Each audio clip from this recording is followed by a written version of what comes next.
मंच पे तशरीफ़ फरमा पार्टी के तमामी ज़िम्मेदारान,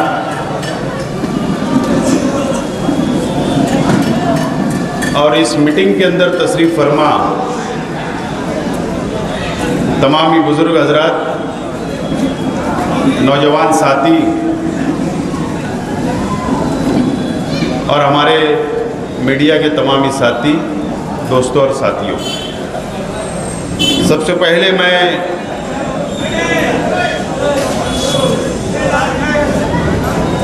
यहाँ पर मौजूद तमामी शहर भर से आए हुए हमारे वर्करों का, शहर की आवाम का, पार्टी के ज़िम्मेदारान का मैं शुक्रिया अदा करता हूँ। पार्टी की जानिब से, मेरी जानिब से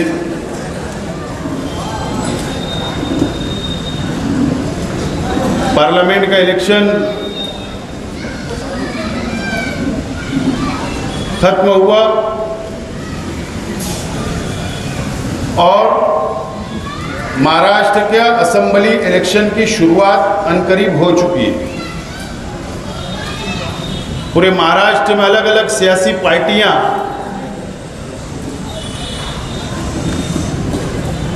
अपना अपना लाएमल तैयार कर रही है और अक्टूबर के अंदर महाराष्ट्र असेंबली का चुनाव भी होगा।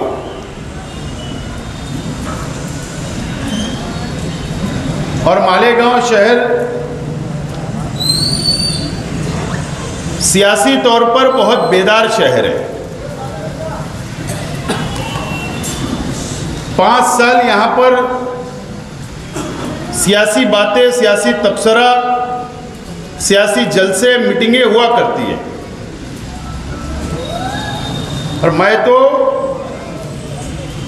हमारे पार्टी को मानने वाले शहर की आवाम और हमारे कार्यकर्ताओं को सलाम करता हूं कि मैं देख रहा हूं कई दिनों से कि आपके अंदर भी बहुत सियासी बेदारी आ चुकी है। यकीन जानो, अब आपको यह बात समझने लगी है कि किसके जलसे में नहीं जाना है, गर्दी नहीं करना है, जलसा उनका कामयाब नहीं करना है। अगर आपके मोहल्ले में भी जलसा रहता है तो आप वो मोहल्ले से निकल जाते हैं कि हमको उनका जलसा भी सुनना नहीं है और उनको ताकत भी नहीं देना है और उनका जलसा कामयाब भी नहीं करना है। इतने आप लोग बेदार हो गए, मैं आपको सलाम करता हूँ। यही बेदारी जरूरी है।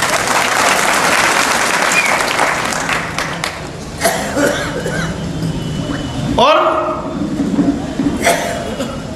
आजकल शहर के अंदर खानवजे के ऊपर बहुत बातें हो रही है।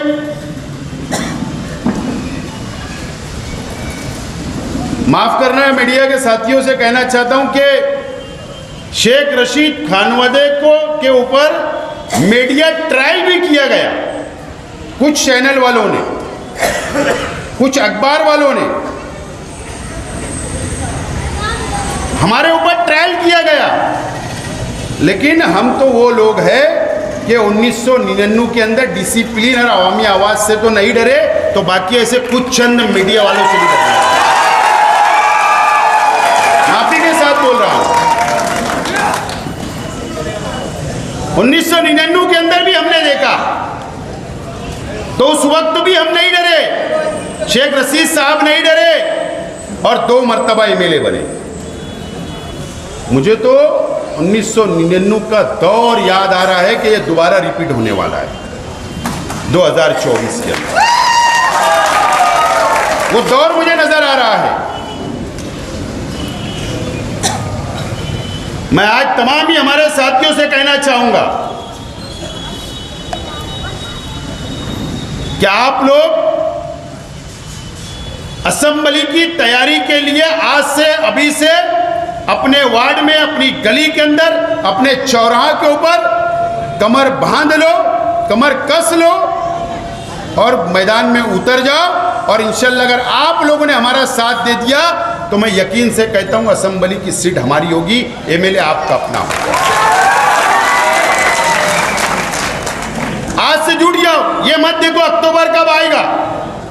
आज से हमको तैयारी करना है। और शेख रशीद साहब की सियासी शुरुआत या शेख रशीद साहब ने जब सियासत में कदम रखा, शहरी सियासत में बोल रहा हूं, तो उनका एक ही मिशन हुआ करता था कि मेरे गरीब भाई उनके लिए लड़ूंगा, झोपड़पट्टी की आवाम के लिए लड़ूंगा, गरीबों के लिए जीऊंगा, गरीबों के लिए मरूंगा। और यही गरीब आवाम ने शेख रशीद साहब को 2 मरतबा एमएलए बनाया और 40 साल शेख रशीद साहब के साथ आप लोग खड़े रहे। मैं आपको मुबारकबाद देता हूं। और ये वही दौर आ रहा है। अगर आज का आप अगर माहौल ये शहर का देखोगे तो आपको माजी नजर आएगा। शेख रशीद साहब को सियासी तौर पर खत्म करने के लिए एक बहुत बड़ी ताकत तैयार हुई थी, ताकत खड़ी हुई थी कि शेख रशीद साहब सियासत से खत्म हो जाए, लेकिन आप लोगों ने खत्म होने नहीं दिया। 2 मरतबा एमएलए बनाए, 2 मरतबा, 4 मरतबा मेयर आपने हमारे अपने परिवार के अंदर दिया। आज तक आप लोग हमारे खानदान के साथ, हमारे साथ खड़े हुए हैं और आइंदा भी आपको खड़े रहना है। और आप तो ये पहला इलेक्शन होगा तो शेख रशीद साहब के बिना हमको लड़ना है, शेख खलील साहब के बिना लड़ना है। आपको शेख रशीद बनना है, आपको शेख खलील बनना है। आपको वो बनकर मेरी और मेरे परिवार की सरपरस्ती करके आपको असेंबली मुझको जिताना है। ये आपको यह मिशन और ये अहद करके आपको यहां से जाना होगा। आपको, मुझे उम्मीद है, मुझे इलेक्शन दिख रहा है कि इंशाल्लाह कामयाबी हमारी होगी असेंबली के अंदर। मुफ्ती मोहम्मद इस्माइल कासमी साहब के ताल्लुक से यहां बातें हो रही थी। मैं तो किसी को मुकाबले में समझता ही नहीं हूं सिवाय मुफ्ती मोहम्मद इस्माइल कासमी साहब।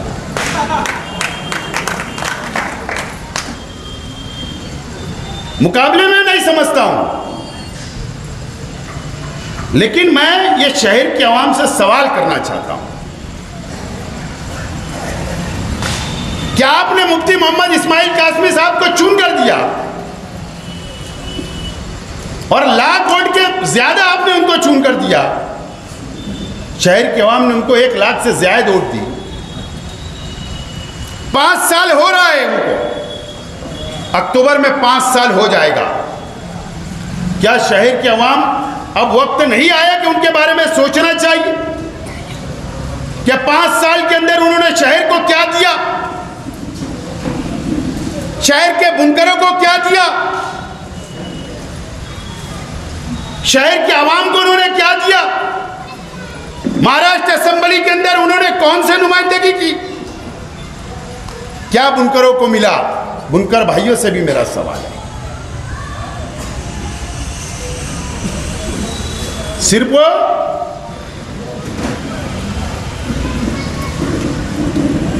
दादा भूसे साहब की चमचागिरी इन्होंने 5 साल की। लोटस हॉल के अंदर मीटिंग हुई, बड़े बड़े डिजिटल शहर के अंदर लगे, पावरलूम तंजीमों ने बैनर लगाए कि कमेटी बन गई। मुफ्ती मोहम्मद इस्माइल साहब के डिमांड के ऊपर बोले कमेटी बना दी हुकूमत ने, और दादा भूसे साहब को गुलदस्ता लेकर, हार लेकर उनके ऑफिस में जाकर इस्तकबाल किया गया कि हुकूमत ने एक और अच्छा काम किया कि दादा भूसे साहब को उस कमेटी का चेयरमैन बना दिया। मेरी बात कड़वी हो सकती बुनकर भाइयों, लेकिन सच बोल रहा हूं। आपने लोटस हॉल के अंदर मीटिंग ली, दादा भूसे साहब को बुलाया, इस्तकबाल किया, बड़ी बड़ी तकरीरें हुई, बड़ी बड़ी तकरीरें हुई, वादे किए गए, ये बेनिफिट, ये सब्सिडी, ये सहूलत बुनकरों को मिलेगी। मेरा सवाल है कि बताओ, क्या आज तक आपको एक भी रुपया सब्सिडी मिली क्या? क्या आपको बेनिफिट मिला क्या? आप कभी इस्तेमाल किया गया? मैं तो बुनकर भाइयों से कहना चाहता हूं, आप जिम्मेदार नहीं हो, आप रोजी रोटी के अंदर परेशान रहते हो। अगर कोई जिम्मेदार है तो यहां की बुनकर तंजीमें जिम्मेदार है, जो आपको एक जगह जमा करके अपना जाति मुफाद हासिल करते हैं, लेकिन आपका कभी जाति मुफाद, आपको कभी सब्सिडी नहीं। आपको अगर पावर की रेट हो जाए कंपनी की तो आपके लिए कोई खड़े नहीं रहता। आपका इस्तेमाल सिर्फ किया गया 5 सालों के अंदर। मैंने आपके लिए क्या किया?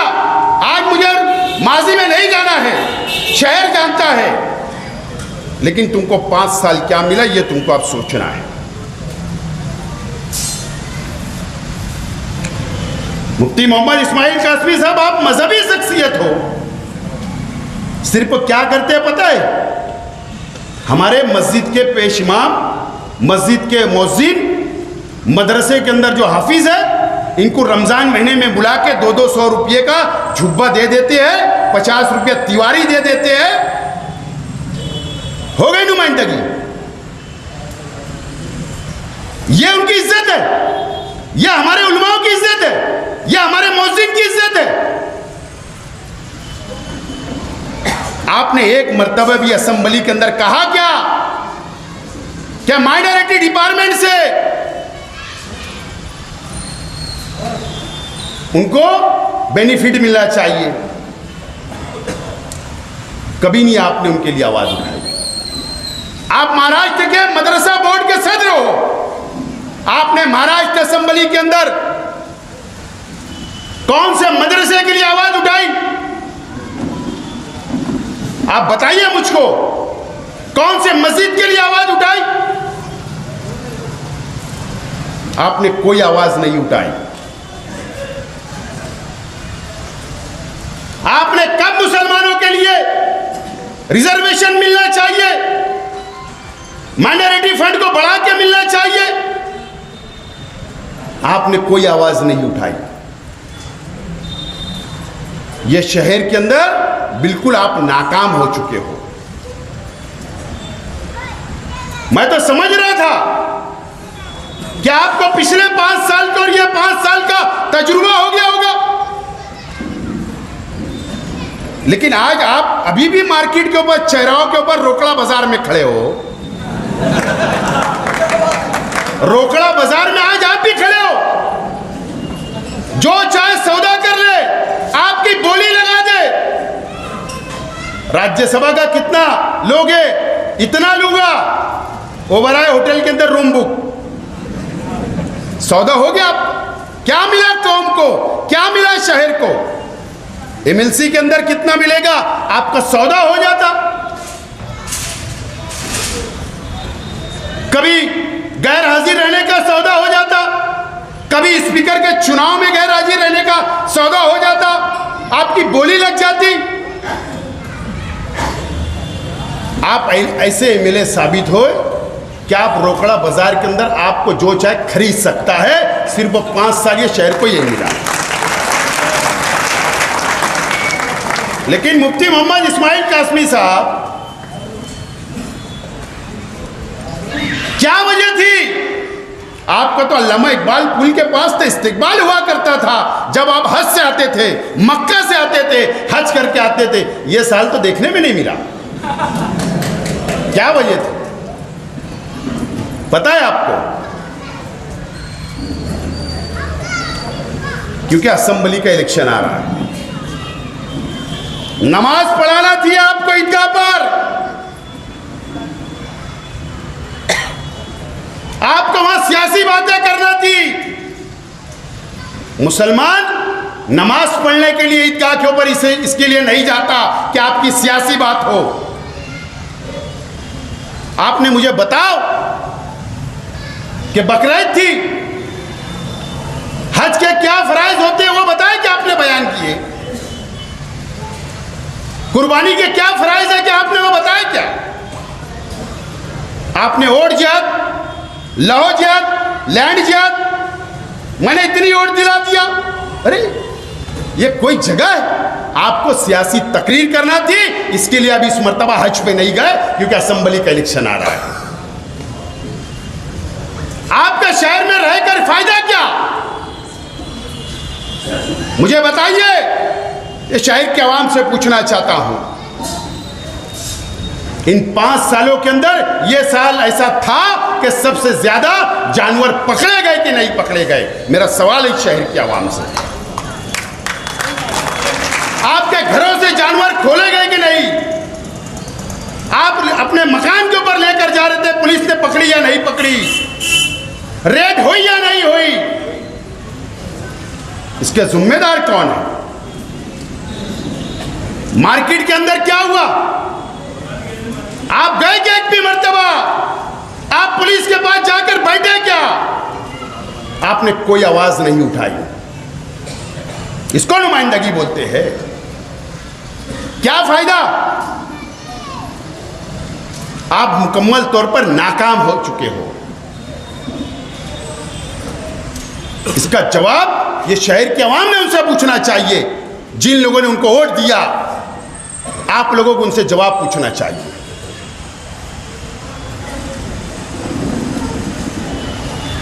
जमीयतुल उलमा तंजीम को मैं बहुत मानता हूं। जमीयतुल उलमा तंजीम को मैं बहुत मानता हूं।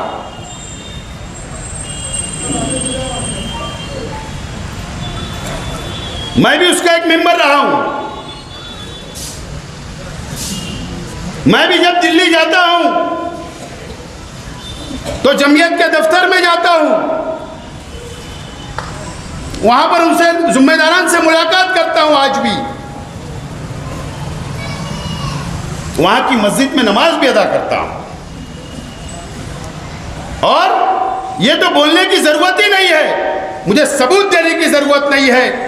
जब मैं एमएलए था तो महाराष्ट्र की असेंबली के अंदर जमीयत पे पाबंदी की बात आई तो ये शेख आसिफ ने उनका मुकाबला करने का। जमीयतुल उलमा की इज्जत आज भी है, कल भी है और मरते दम तक इंशाल्लाह करता रहूंगा। ये बात का वादा आज मैं कर रहा हूं। लेकिन क्या ये शहर के अवाम, क्या जमीयतुल उलमा प्राइवेट लिमिटेड कंपनी नहीं होते नजर आ रही है क्या? मेरा सवाल है, मेरा सवाल है।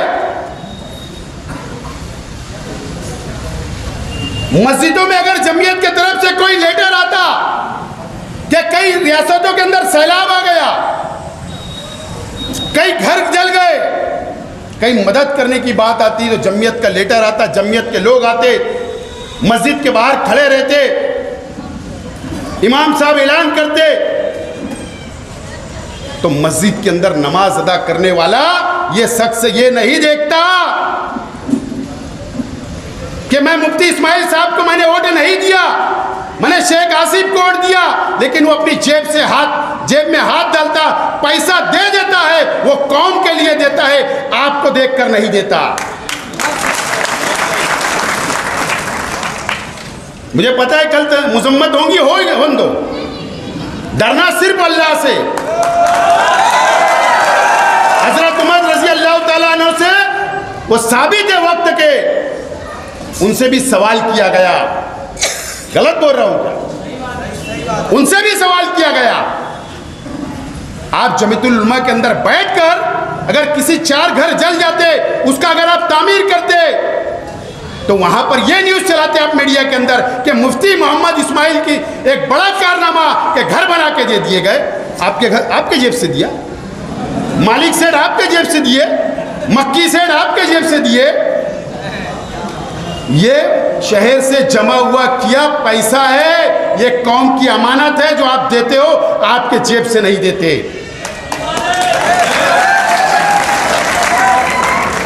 वहां बैठकर सियासी बयान देते हो हमारे खिलाफ। अरे हम भी मुसलमान हैं, हम भी जमयत को मानते, उस दफ्तर के ऊपर आपका हक नहीं एक एक मुसलमान का हक है। आपको कोई अधिकार नहीं है, आपको कोई इख्तियार नहीं है कि कोई भी शहर के सियासी आदमी के खिलाफ जो आपके खिलाफ हो आपको बैठकर वहाँ बयान दे। आप नहीं दे सकते आप बयान, ये बंद होना चाहिए। हमने 2019 के अंदर आपने हरी लाइटिंग लगाई, खुशियां मनाई जमयत के ऊपर, हमने जब खामोश रहा। लेकिन याद रखना आपको हिसाब देना पड़ेगा भी शहर को।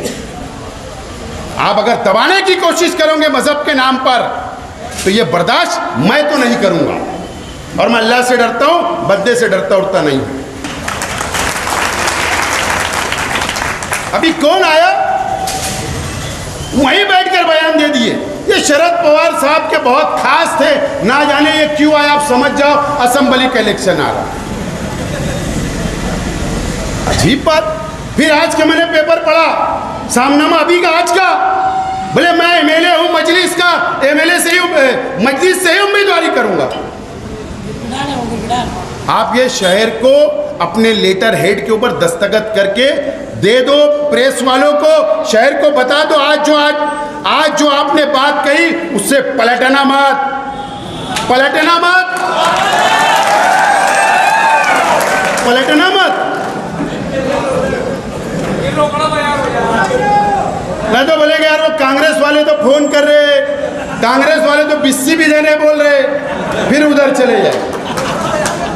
मुझे मालूम है हमारी नई नवेली मेंबर ऑफ पार्लियामेंट ने आपको नाना पटोले से मीटिंग करवा दी, हमको पता है। मेरे भाई एजाज बेग को नहीं पता, हो सकता वो कांग्रेस के सदर, लेकिन मुझे पता है आपकी डीलिंग चल रही, पता है हमें। तो अपनी बात पे कायम रहना। मैं आज बोलता हूं इंशाअल्लाह जिंदगी रहेगी तो हर हाल में असेंबली इलेक्शन लड़ूंगा। आज बोलता आप अपनी बात पे कायम रहना। पार्लियामेंट का इलेक्शन हुआ, इलेक्शन बाजू में बोले शेख आसिफ ने इतनी 1000 वोट कटवाए। वाह,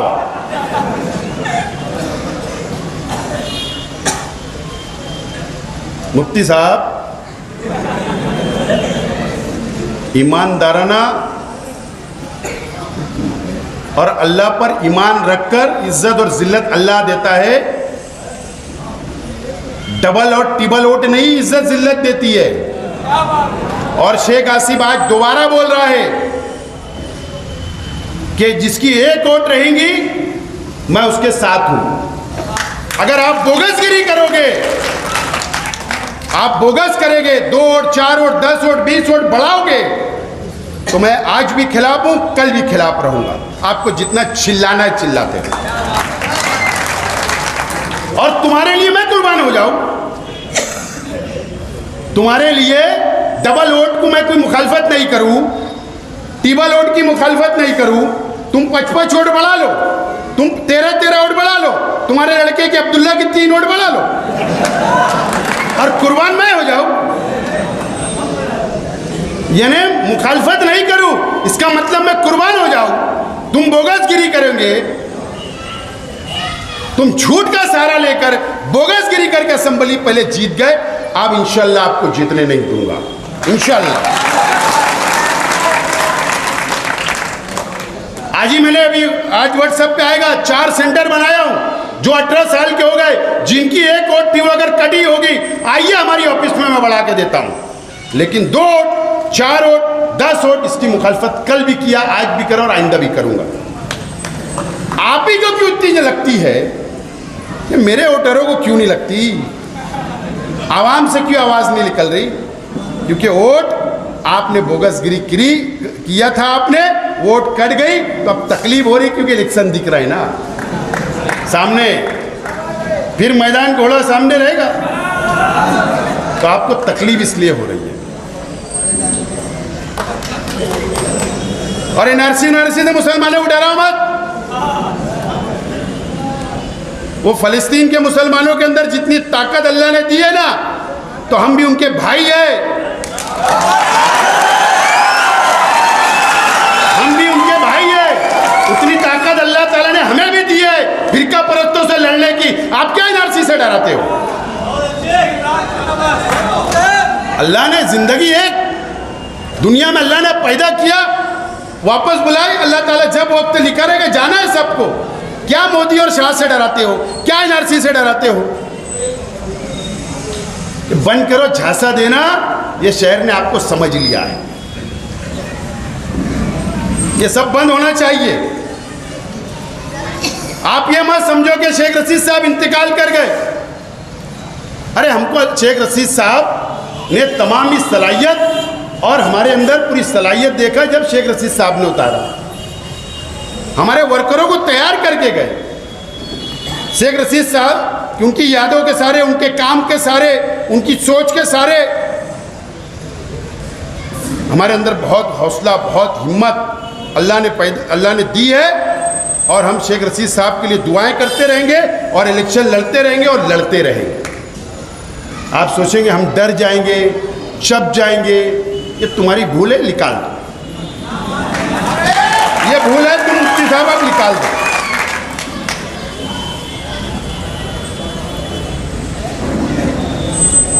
बीस 25 दिन से मैं क्या खामोश था। बालू मिल रहा था, ऐसा लौट रहे थे, ऐसा लौट रहे थे। ये हमारे मीडिया वालों को भी कुछ नहीं, वही चालू था। चलो बालू मिला, लौट लिए, आज मैदान में उतर गया हूं। इंशाल्लाह पेटी बंद होए तक मैं मैदान छोड़ के भागूंगा नहीं, और आप भी नहीं।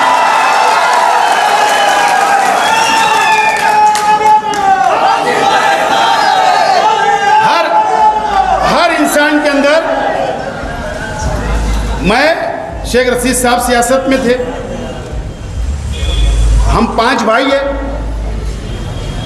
लेकिन शेख रशीद साहब ने मुझको सियासत में पहले टाइम उतारा और छोड़ दिया कि देखो मेंबर बनाया, जा शहर संभाल, जा सीख, जा आवाम के काम कर, जा गरीबों के काम कर। मेयर था तो भी झोपड़पट्टियों के अंदर कार्नर मीटिंग लिया, सीखा, पट्टियां बिछाया, जलसों की पट्टी बिछाया, कुर्सियां उठाया। शेख रशीद साहब ने सियासत में मुझे लाए, लेकिन शेख रशीद साहब ने सियासत में लाए, लेकिन अल्लाह ताला ने मेरे अंदर वो तमाम सलाहियत पैदा की और मैंने अपना लोहा ये शहर के सामने मनवाया। जब आज आप मुझको नेता मांग रहे, जब आपने मुझे एमएलए बनाया। अब कोई भी बोलेगा मैं शेख आसिफ के आगे ओवरटेक कर दूं, अच्छी अच्छी तकरीर कर दूं, अच्छे अच्छे इंग्लिश के अल्फाज बोल दूं और मैं एमएलए बन जाऊंगा, कभी नहीं हो सकता है। शहर कभी बर्दाश्त नहीं करेगा। आज बोल रहा हूं, मैं तारीखी जुमला बोल रहा हूं, न तो मुफ्ती साहब जैसा आज बोले ना मैं लड़ूंगा, तो जो अगर ये चाहता है कि मेरा बाप सियासत में था तो मैं भी आगे बढ़ूं। अगर कोई ये बोलता है कि मेरा बाप सियासत में था, कोई लड़की बोलती है कि मैं आगे बढ़ूं, जरूर सबको अधिकार है। तो सब आज ऐलान करो कि हम असेंबली लड़ेंगे, ये शहर तय करेगा कि किसके अंदर सलाहियत है। ये शहर तय करेगा। बाप के भरोसे बहुत दिन तक दुकान नहीं चलती, दुकान में अपने नए ग्राहकी बनाना पड़ता है। लेकिन ये हिरस कि शेख रशीद की औलाद शेख आसिफ एमएलए बन गया, मेयर बन गया, हम क्यों नहीं? तो उसके लिए सलाहियत पैदा करो। आवाम के काम करना पड़ता, रात दिन जागना पड़ता, गरीबों में बैठना पड़ता, गरीबों में उठना पड़ता और जेब में हाथ डालना पड़ता। जेब में भी हाथ नहीं डालोगे और बोलेंगे नहीं अब हमको लीडर मानो। कपड़े अच्छे पहनने से कोई लीडर थोड़ी होता है क्या? जेब में हाथ डालना पड़ता, ये शहर जानता है। और अल्लाह का करम है, शेख रशीद साहब ने सिखा के गए हमको कि जेब में हाथ डालो। पहले साल शेख रशीद साहब नहीं थे दुनिया में, लेकिन आपने देखा कि हमारे परिवार ने बिल्कुल कंजूसी की हुई नहीं और आज भी नहीं कंजूसी कर रहे और इंशाल्लाह आगे भी नहीं करेंगे। और अल्लाह नवाज रहा है, अल्लाह दे रहा है और हलाल दे रहा है और करोड़ों से दे रहा है अल्लाह ताला। तो हम अगर करोड़ों से बांट रहे तो तुमको क्या तकलीफ है? कारपोरेशन से लूट मार करके बांट रहे हैं क्या? किसी के जमीन पे नाजायज कब्जा करके बांट रहे हैं क्या? हमारा खानदान, एक चीज किसी ने साबित कर देना कि हमारे खानदान ने किसी की जमीन पर नाजायज कब्जा करके पैसा हासिल किया, यकीन जाना सियासत छोड़ दूंगा। शेख रशीद साहब ने सिखाया नहीं हमें। हलाल अल्लाह ताला दे रहा है और करोड़ों से अल्लाह ताला दे रहा है, तो इसलिए करोड़ों से बांटने की हिम्मत भी रखती हो और कलेजा लगता, और वो हम बांट रहे हैं। तो आओ मैदान में, वक्त पड़ेगा तो घर बेच के भी इलेक्शन लड़ लूंगा, तो तुम भी घर बेच के लड़ के बताना। भागना मत छोड़ के, भागना मत छोड़ के। मैंने कहा ना मुफ्ती इस्माइल साहब को, मैं सोच रहा था कि बहुत समझदार इंसान हो जाओ। देखो है, आप तमाम ही मेरे साथी बैठे, खास तौर से गुरुवार वार्ड, रौनकाबाद ये इलाका, शहीद अब्दुल हमीद रोड और शहर के रविवार वार्ड और बहुत इलाके से आए हुए, नयापुरा वगैरह। मुफ्ती मोहम्मद इस्माइल कासमी साहब का नजरिया, मैं नजरिया बताने के लिए आज खड़ा हुआ। यानी अब उसको क्या बोलेंगे, एक जबान में उसको बोलेंगे कि सियासी दुश्मनी निकालने के लिए, यह भी बोले तो गलत नहीं होगा। मैं एमएलए था 5 साल, शेख रशीद साहब 10 साल। अगर ऐसा मान लो कि ये हमारे 15 साल के अंदर अगर हमारे वर्कर को किसने मारा और वो वर्कर आए कि साहब कार्रवाई की मांग करो, अगर वो वर्कर हमारे पास 15 साल में आया होगा कि साहब कार्रवाई की मांग करो, कार्रवाई की मांग करो, तो हम ये बोलेंगे कि कानून के मुताबिक लेटर देंगे हम कि फला फला घटना हुई, फला फला इंसान को लगी, इसकी कानून के मुताबिक जो मुजरिम होगा उसको पकड़ के सजा मिलना चाहिए। यही लेटर दिया जा सकता कानून के मुताबिक। 3/5/2024 को ये मुफ्ती मोहम्मद इस्माइल कासमी साहब ने लेटर दिया। ये लेटर दिख रहा, मीडिया वाले देख लो। मुफ्ती मोहम्मद इस्माइल कासमी साहब ने लेटर दिया फायरिंग मामले में। मैं उसके ऊपर आगे बोलूंगा। एक एमएलए को क्या बोलना चाहिए हो? ठीक है, हमारे लाख सियासी तुम्हारे इख्तिलाफ हो सकते, लाख हो सकते, और रहेंगे जब तक हम सियासत में एक दूसरे के मध्य मुकाबले तो रहेंगे। एक एमएलए ने बोलना चाहिए था कि कड़क कार्रवाई होना चाहिए, जो मुजरिम है उसको पकड़ा जाना चाहिए, बेगुनाह नहीं पकड़ा जाना चाहिए, और सख्त से सख्त कार्रवाई होना चाहिए। ये मेरे पूरे खानदान का नाम लिखकर, जन्म कुंडली निकालकर मुफ्ती मोहम्मद इस्माइल कासमी साहब ने कंप्लेन की। इससे मैं डर नहीं रहा हूं, सिर्फ मैं आज आवाम के सामने बता रहा हूं कि सियासी दुश्मनी कितनी होना चाहिए। हर जगह कम से कम 10 जगह मेरा नाम लिखा है। शेख मंसूर, शेख आसिफ का चचाजाद भाई, उसने ऐसा ऐसा किया। शेख आसिफ का शेख खालिद भाई है, शेख खालिद ने फला फला ये सन में ये तारीख को ऐसा किया। शेख आसिफ का शेख अकील चाचा है, शेख अकील ने फला फला ऐसा किया। शेख एहसान शेख आसिफ का भाई है, फला फला उसने ऐसा किया। शेख अवैस शेख आसिफ का चचाजाद भाई है, उसने ऐसा ऐसा किया। शेख वहाब ने फला फला तारीख को ऐसा किया, वो शेख आसिफ का भाई है। शेख खलील शेख आसिफ का चाचा है, उसने फला फला ऐसा किया। ये लेटर के अंदर है, मैं बड़ा टीक मार करके रखा हूं, मैंने अंडरलाइन कर रहा हूं मैं, ये सब अंडरलाइन मैं करके रखा हूं। शेख सैयद अल्ताफ ने ऐसा किया। पूरी खानदान का पूरा लेटर लिखकर ये बोले कि शेख आसिफ को भी अटक करो और ये जितने नाम दे रहे बोले इनको सबको जेल में डाल दो। वाह भाई।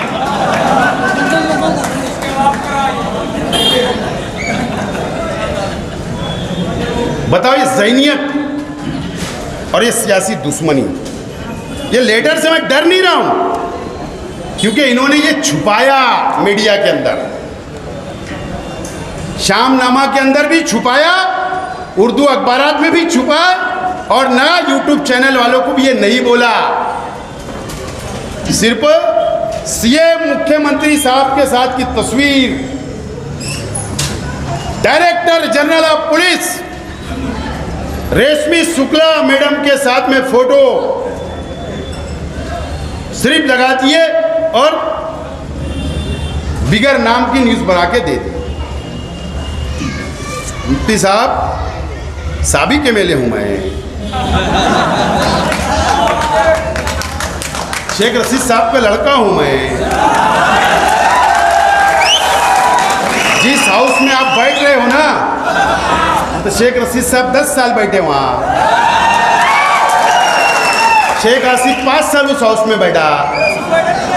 मंत्रालय की कितनी सीढ़ियां वो भी मुझे पता है। ये अलग बात है, आपको 9 साल के अंदर उस सीढ़ियां भी नहीं मोच पाए और ना डिपार्टमेंट मोच पाए। इतने सोर्सेस मेरे हैं, ये मिल गया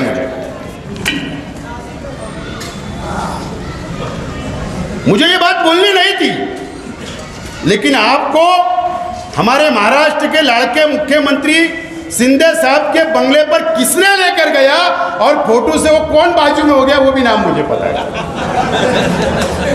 क्या बोल रहा हूं? फोटो से हट गए, सिर्फ फोटो तुम्हारे ही आए, लेकिन वो शख्स कौन था जो हट गया, उसका नाम मुझे मालूम। ये ऐसा समझते हो आप कि मंत्रालय सिर्फ आपके लिए बना है? क्या director general of police headquarter, वो सिर्फ आप ही जा सकते वहां, हम नहीं जा सकते। मंत्रालय के अंदर सिर्फ आप जा सकते, हम नहीं जा सकते। सब जानता हूं, और कब और कैसे जाना वो भी जानता हूं। सिर्फ इतनी आपसे अपील है मुफ्ती साहब, ये जातियात पर हो गया, जातियात पर, ये सियासी नहीं हुआ, ये जातियात पर हो गया। जिस दिन अगर मैं बोलना शुरू किया शहर के अंदर जातियात पर, सिर्फ एक टेलर दे रहा हूं ताकि उनको इशारा मिल जाए। फिर वो कौन सा मेडिकल वाला है, क्या बोल रहा हूं मैं, वो सऊदी किसने उसको भेजा था, फिर किसने निकाह किया था, फिर किसने तिलाक दिया, फिर किसने हलाला किया, इतना ही काफी है। उसके बहुत आगे जानता हूं, पंचायत में कौन कौन था। अगर जातियात की ही बात आएंगी ना, तो इससे ज्यादा मालूमात है और बोल सकता हूं, लेकिन ये तहजीब मुझे नहीं है। मैं तुमको बदनाम नहीं करना चाहता हूं, आप बदनाम होगे, शहर और उल्मा बदनाम होगे, इसलिए रुक जा रहा हूं। यही अपील है, यही अपील है कि आइंदा इस बात का ख्याल रखा जाए, सियासत मर्दानगा करो, मर्द वाली सियासत करो, हम तैयार हैं।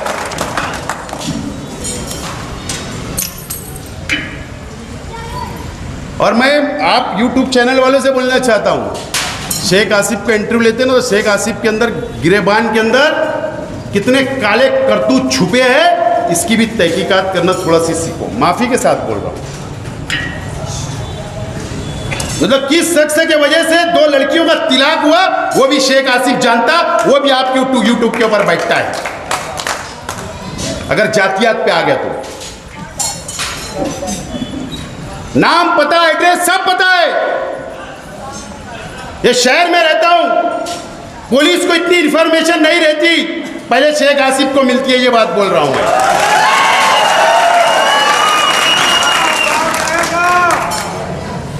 अभी सिर पर टेलर देके छोड़ रहा हूं, पिक्चर बताऊंगा अभी इलेक्शन आएंगे।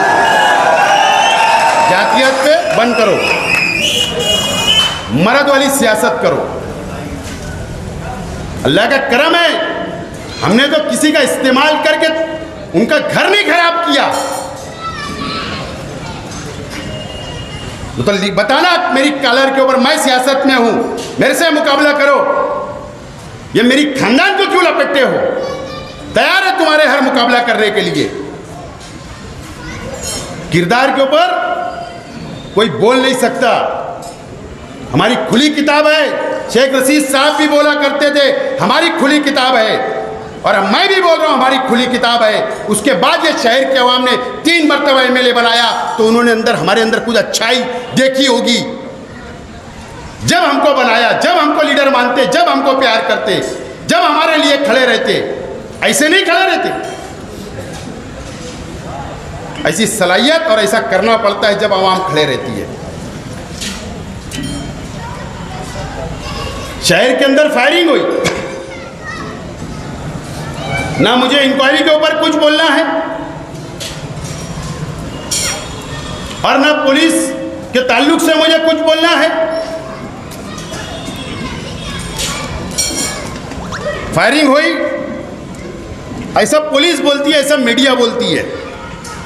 पुलिस का रिकॉर्ड बोलता है, एफआईआर बोलती है, लेकिन एफआईआर यह भी बोलती है कि फायरिंग दोनों तरफ से हुई। फायरिंग दोनों तरफ से। और जो मीडिया के अंदर जो वीडियो चल रही थी, वो क्रॉस फायरिंग जब हुई उसकी वीडियो है। मैं आज बोल रहा हूं शहर की आवाम, न तो जाके पुलिस के पास से रिकॉर्ड निकाल लो। मैं आज भी, अगर किसी ने भी फायरिंग किया होगा, गुनाह किया होगा, तो ना पुलिस उसको सजा दे सकती, ना मैं ना आप। पुलिस का काम है कोर्ट तक पहुंचाना। जब केस चलेगी, अगर वो गुनहगार साबित हो गया, सजा लग जाएगी, जब मैं उसको गुनहगार मानूंगा।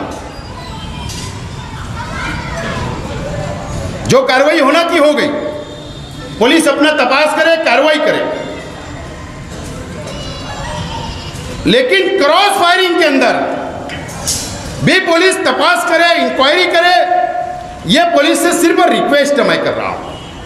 और यहां से लेकर डीजी ऑफिस तक, क्योंकि लेटर वहां तक गया, पुलिस डिपार्टमेंट को पता या नहीं पता, वहां तक लेटर गया, हमारे लाड़के मुख्यमंत्री शिंदे साहब तक गया। तो इंक्वायरी यहां से लेकर रिक्वेस्ट कर रहा हूं वहां तक के लोग को कि दोनों फायरिंग की मुकम्मल इंक्वायरी होना चाहिए। यह डिमांड मैं करता हूं। दोस्तों और साथियों, 23 तारीख का यह मेरा लेटर है। 23/2/2024, क्या बोल रहा हूं मैं? 23/2/2024, इन्हें दूसरे महीने का ये साल के, अभी छठा महीना चल रहा है।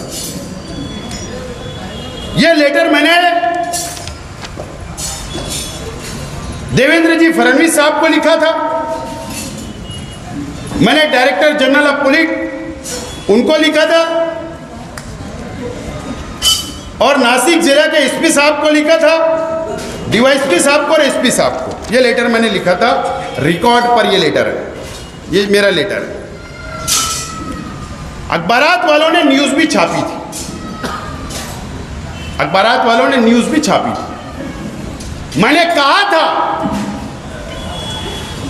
कहा था कि श्रीरामपुर के कुछ लोग, आपको याद नहीं आएगा तो याद करो, माजी में जाओ, 4 महीना पहले। चैनल वाले आप भी माजी में जाओ, डिपार्टमेंट आप भी माजी में जाए।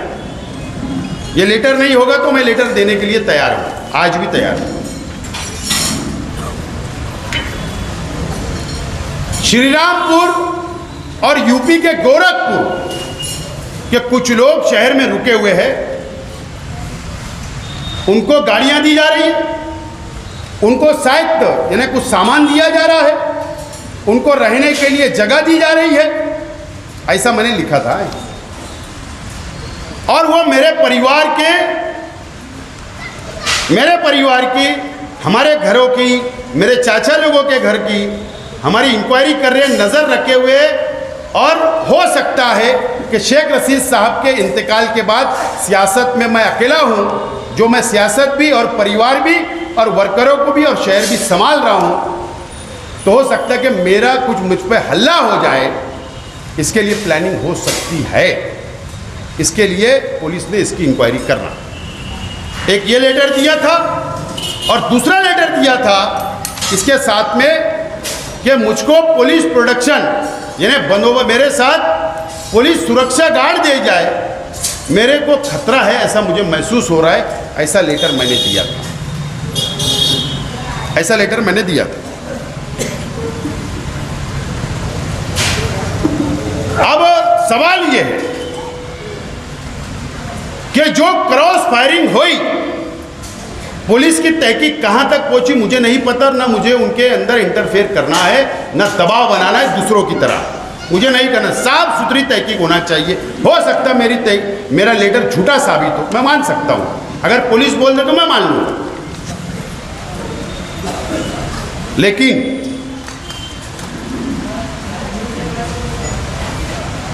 वेपन जो क्रॉस फायरिंग में इस्तेमाल की गई, इसलिए मैं ये बोल रहा हूं। ना तो बोलेंगे यार दूसरे तरफ का नहीं बोल रहे, क्योंकि दूसरे तरफ पुलिस ने वेपन जब्त कर लिया। बात सुन लो, पुलिस ने एक साइड की वेपन जमा कर लिया और कोर्ट के रिकॉर्ड में बताया कि वेपन भी जमा हुई, गाड़ी भी जमा हुई, कपड़े भी जमा हुए, मोबाइल भी जमा हुए और आरोपी भी जमा हुए। इसके लिए बात नहीं कर रहा हूं मैं।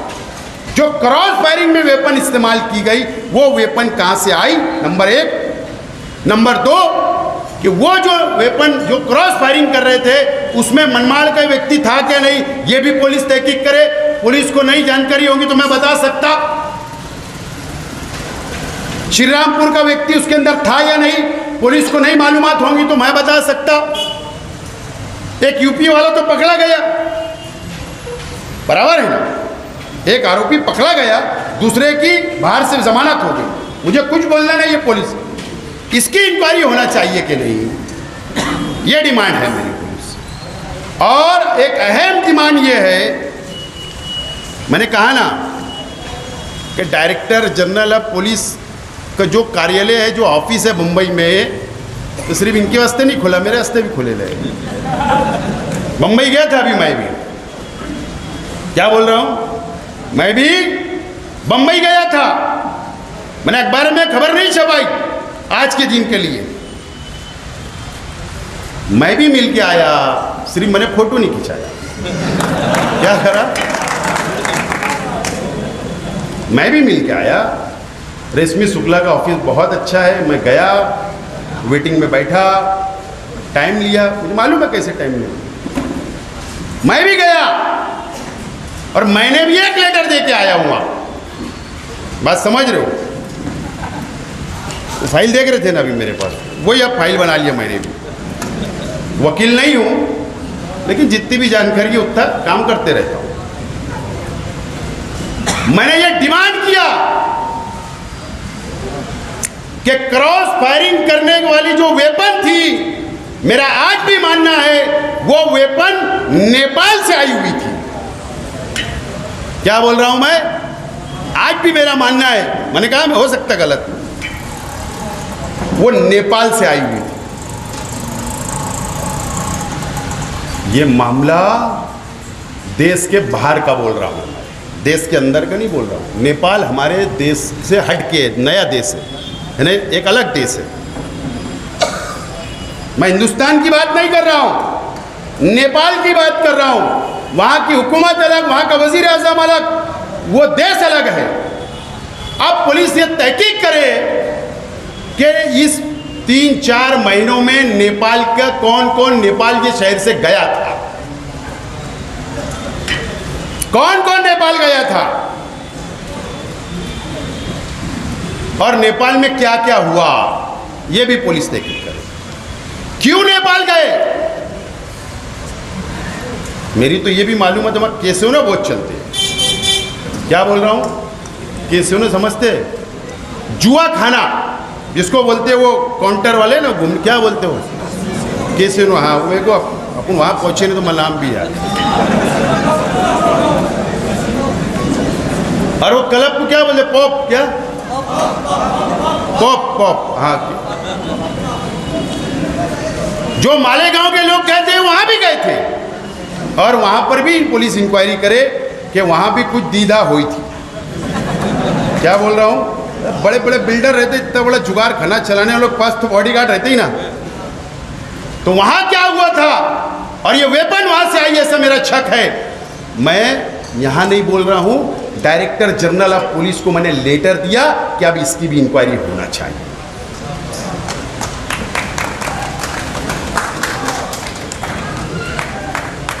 मैंने कहा ना, पुलिस से ज्यादा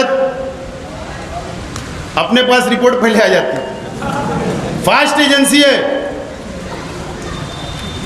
तो नेपाल तक की बात अब मैं लेके आया हूं, और भी बहुत मटेरियल है, लेकिन थोड़ा धीरे धीरे निकालेंगे तो अच्छा लगेगा। लेकिन पुलिस अब इसकी भी इंक्वायरी करे, ये मेरी रिक्वेस्ट है।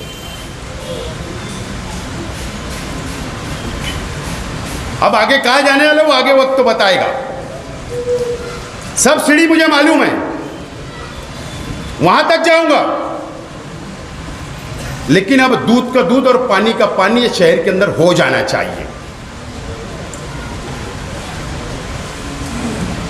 अल्लाह का बहुत एहसान है, अल्लाह का बहुत शुक्र अदा करता हूं मैं कि मैंने कभी ऐसा नहीं कहा मेरे पार्टी के एमएलए को चलो मेरे साथ। अल्लाह का बहुत एहसान है। कभी मंत्री को नहीं बोला कि मेरे साथ चलो।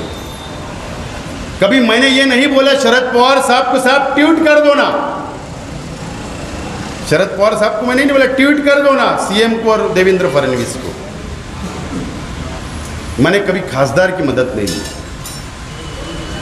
मंत्री की मदद नहीं ली। अल्लाह का करम है और इंशाअल्लाह अल्लाह से दुआ करता हूं कि अल्लाह ताला किसी के सारे की नौबत न रखे। सिर्फ तेरा सारा और तेरे सारे से चलना चाहता हूं, किसी का सारे की जरूरत नहीं लिया मैंने। हाँ, इतना जरूर हुआ, आज बोल दे रहा हूं, शेख रशीद साहब ने जो सिखाया अब वही लैंग्वेज इस्तेमाल कर रहा हूं। आपके लिए हेडलाइन है, सब न्यूज़ वालों के लिए जो बोलने जा रहे हैं। ये हमारे वर्करों का से माफ़ी भी चाहना हूँ, माफ़ करना, मैंने आपको बहुत थकाया था पार्लियामेंट के इलेक्शन में, बहुत थकाया। आपने बिना पैसे, कम पैसे में काम किया, माफ़ी मांगता हूँ मैं आपसे। लेकिन मुझे ऐसा नहीं लगा था कि ये दिन भी मुझे देखना पड़ेगा। हमारी नए नवेली खासदार शोभाताई बच्चाओं ने भी मुझे जेल में डालने के लिए कोशिश की, उसके परिवार ने भी की। ये बात आज आपको, कोई 2 खासदार थे, तीसरी खासदार, 2 एमएलए थे, 3 मंत्री, क्या फर्क पड़ता अपने को? मैंने कहा ना, अपन अल्लाह से सब मांगते हैं, कोई फर्क वरक नहीं पड़ता। और आज ऐलान कर रहा हूं कि शोभा बच्चाओं से 5 साल एक लेटर भी मांगने के लिए शेख आसिफ जाएगा नहीं। आज ऐलान कर रहा हूं, आज ऐलान कर रहा हूं। ये इंसाफ नहीं होता राजकारण के अंदर। मुफ्ती इस्माइल साहब, आप जो बोलते हो ना 2 लाख वोट मैंने दिलाया, अरे 19 का रिजल्ट देख लो, 75,000 वोट तो शेख आसिफ को मिली थी, मैं उसका ही हकदार था। मेरे मानने वालों ने भी उसको वोट दिया है, लेकिन आपको शर्म आना चाहिए, 2 लाख का रट लगाकर बैठे हो। लेकिन हमने भी वोट दिया, मैं आपको नहीं रोकूंगा। आपने वोट दिया शोभा बच्चाओं को, उससे काम लो। लेकिन मैं आज अहद करता हूं कि मैं कभी भी उससे नहीं मिलूंगा और कभी लेटर नहीं मांगूंगा, कभी मदद नहीं मांगूंगा। आज बोल रहा हूं मैं, ये मेरे परिवार को बचाने के लिए अगर कोई मेरे खिलाफ जाएगा तो मैं उससे कोई कंप्रोमाइज नहीं कर सकता। आज बोल रहा हूं, सियासी इख्तिलाफ हो सकते हैं, सियासी वार में कुछ चलेगा। सीने पे वार करो बर्दाश्त करूंगा, पीठ पे वार बर्दाश्त नहीं करूंगा। सीने पे सामने से आके वार करो, पीठ पे वार बर्दाश्त नहीं करूंगा। यह तरीका बर्दाश्त नहीं करूंगा। और आज मैं आप लोगों से बोलना चाहता हूं, अगर आज मैं खड़ा हूं और आज मैं आपके सामने तकरीर कर रहा हूं और अगर आपके सामने हिम्मत से बोल रहा हूं, सिर्फ आपकी ताकत के बदौलत बोल रहा हूं। अगर आप मुझे और ताकत दोगे, शेख रशीद साहब आप नहीं है ताकत दे रहे, खलील दादा आप नहीं है, आप ही लोगों के भरोसे, आप ही लोगों के अगर आप ताकत दोगे, आप अगर साथ दोगे, तो इंशाल्लाह ये ऐसे 4-5 एमएलए भी आ जाए तो इंशाल्लाह अगर आपकी ताकत साथ रहेगी तो असेंबली भी लड़ूंगा और आपके भरोसे, आपके बदौलत और गरीब भाइयों के लिए, क्योंकि ये गरीबों को खत्म न करना चाहते, गरीबों की क़यादत खत्म करना चाहते ये लोग मिलकर। अगर मेरा परिवार खत्म हो रहा है इसका मतलब गरीबों की क़यादत खत्म हो रही है, ऐसा मैं मानता हूँ। अगर आप चाहते हो कि गरीबों की क़यादत खत्म हो जाए तो मुझे कुछ बोलना नहीं है। अगर आप चाहते हो कि गरीबों की क़यादत खड़े रहे, आपके साथ खड़े रहे, तो मैं और मेरा परिवार आपके साथ खड़ा रहेगा और आपके बदौलत मैं आगे बढ़ना चाहता हूँ। और आज ऐलान करता हूँ कि आप लोग इसी को एक मीटिंग की शक्ल में समझ के ये पैगाम लेकर यहाँ से जाओ कि आपको अपने घर की ओर बढ़ाना है, नवी ओर, और आपको अपने घर और मोहल्लों के अंदर बोलकर आने वाले असेंबली की तैयारी करना है और इन लोगों को कानून से भी और अपन वोटों से भी इंशाल्लाह ताकत से हम लोग जीतेंगे, इंशाल्लाह इनको हराएंगे, जीतेंगे, लड़ेंगे, जीतेंगे। आपका बहुत बहुत शुक्रिया। खुदा हाफिज़, अस्सलाम वालेकुम। मुझसे कोई जाने अनजाने में गलती हुई तो मैं माजरत चाहता, बाकी मुखालफत तनकीद करते रहे उसकी कोई परवाह नहीं।